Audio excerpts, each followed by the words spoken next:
Plumeria, also called frangipani, is perfect for growing in gardens, pots, or containers. They love sunlight but can also handle some shade.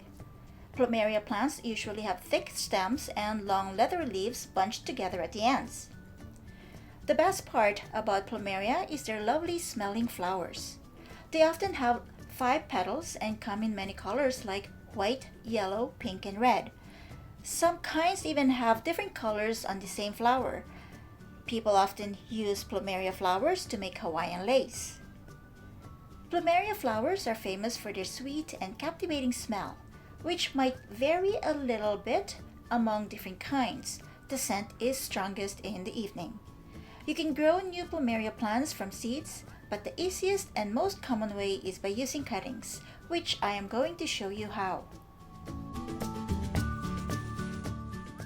Here are the plumeria stems I just finished cutting from the original plants. Plumeria releases a milky sap when cut. This sap protects the plant from pathogens and pests, but it can also irritate the skin, so it's a good idea to wear gloves and wash your hands after handling plumeria, especially after cutting or pruning. In preparation for propagation, the leaves have to be removed from the stems. Removing leaves helps the cuttings retain water better, which is crucial for root development. Without leaves, the cutting can focus all its energy on growing roots, which is essential for becoming a new plant.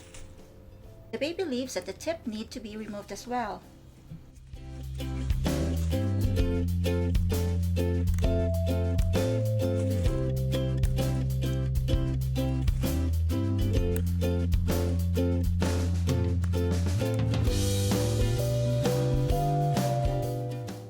This leaf was damaged by spider mites. Plumeria plants can be susceptible to spider mites, especially when grown indoors. Spider mites are tiny bugs that resemble spiders that harm leaves by sucking out their sap and damaging the plant. Signs that the plant has spider mites include yellowing or small spots on the leaves, as well as webbing on the underside of leaves or at the tip of the plant where new leaves grow. Checking plants regularly and treating them with insecticidal soap or horticultural oil can help eliminate spider mites. Spider mites like dry environments. Putting the plant in humid conditions or misting it with water can help prevent their presence. These pointy bumps on the plumeria stem are called aerial roots. Unlike underground roots, they grow from the stem and stick out into the air, providing stability by gripping surfaces. Aerial roots can also absorb water and nutrients from the air. To encourage more growth, keep the plant in a humid environment or mist it regularly.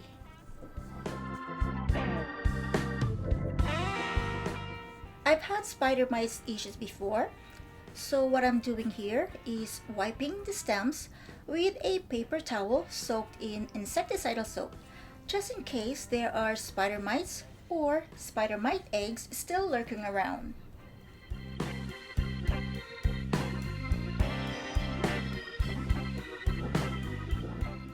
In this tray, I'm spacing out the stems.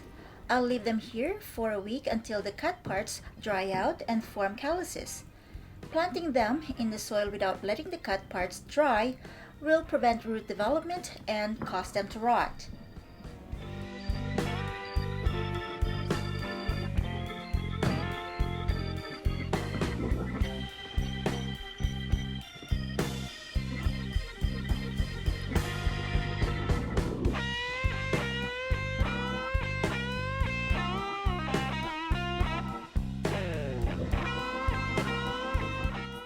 One week later, the cuttings are now dry and have formed calluses,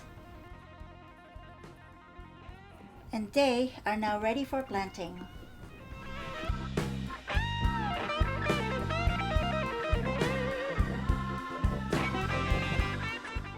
The soil is very dry, so I have to moisten it before I use it for planting.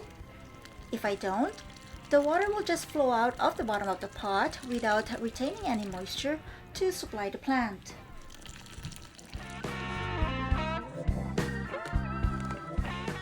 You can see how dry the soil is from the dust it creates when mixing.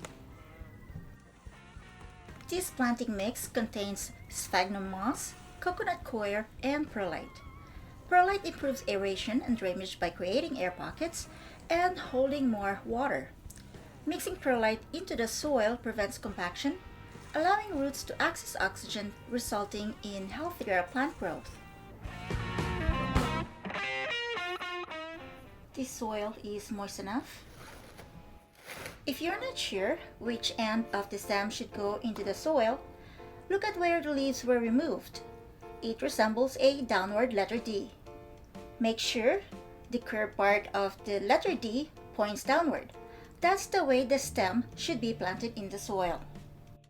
I have 2 disposable cups here. The one on the left holds about a quarter cup of water, and the one on the right contains root hormone powder. Just in case the stem carries any diseases or tiny pests, I transferred some of the rooting hormone powder into the cup to prevent contaminating the entire bottle. These pots came with the plants I bought from the garden store. After emptying the pots, I scrubbed and cleaned them, then soaked them in diluted bleach. I placed a folded paper towel at the bottom of the pot as a liner. This will prevent the soil from leaking out while still allowing the water to drain. The paper towel will decompose over time. Before the stem touches the soil, I'll first dip the bottom part of the stem in water. Make sure you are dipping the right end of the stem. Then, I'll dip the same part of the stem into the rooting hormone. The water will act as a glue between the stem and the powder. It will also work without the water, but it won't pick up enough powder as I want it to. After that, I'll insert the stem into the provided hole in the soil without losing any of the powder. The hole is there to prevent the soil from scraping the powder off the stem. All the stems are now planted. It's time to water the newly planted plumeria stems and wait for them to root.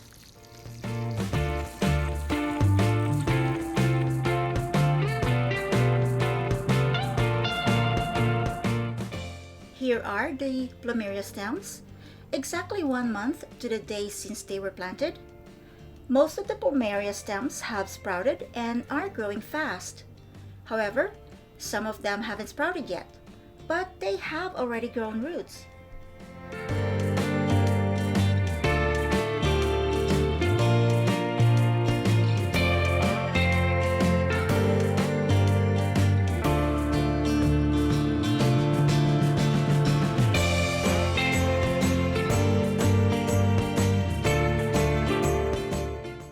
This is what it looks like when it's starting to grow. See the young leaves here? And this is what it looks like just before it starts sprouting. The spot where the original leaf was is now bulging. To see if the cuttings have roots, just hold the plant by the stem like this and lift it. If the stem doesn't come off from the pot, but instead lifts the whole pot, it means the stem has roots. However, if the stem comes off easily from the pot, it means there are no roots holding onto the soil and pot.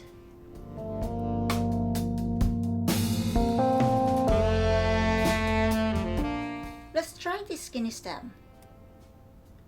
So far so good. I wasn't going to plant this. I thought this stem was too short, but I didn't want to waste a perfectly healthy stem. Let's see how it's going.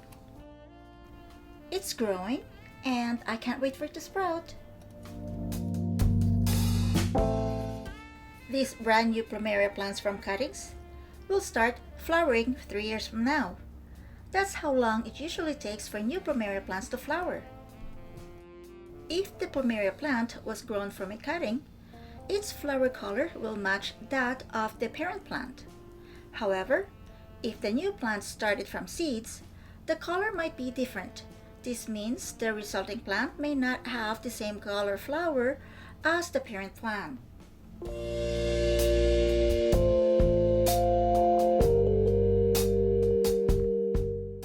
I hope that you enjoyed this video. Thank you for watching. Please subscribe, like, and feel free to share this video with your friends. Your comments would be greatly appreciated. Don't forget to click the notification bell to stay updated for new videos. Again, thank you and see you next time!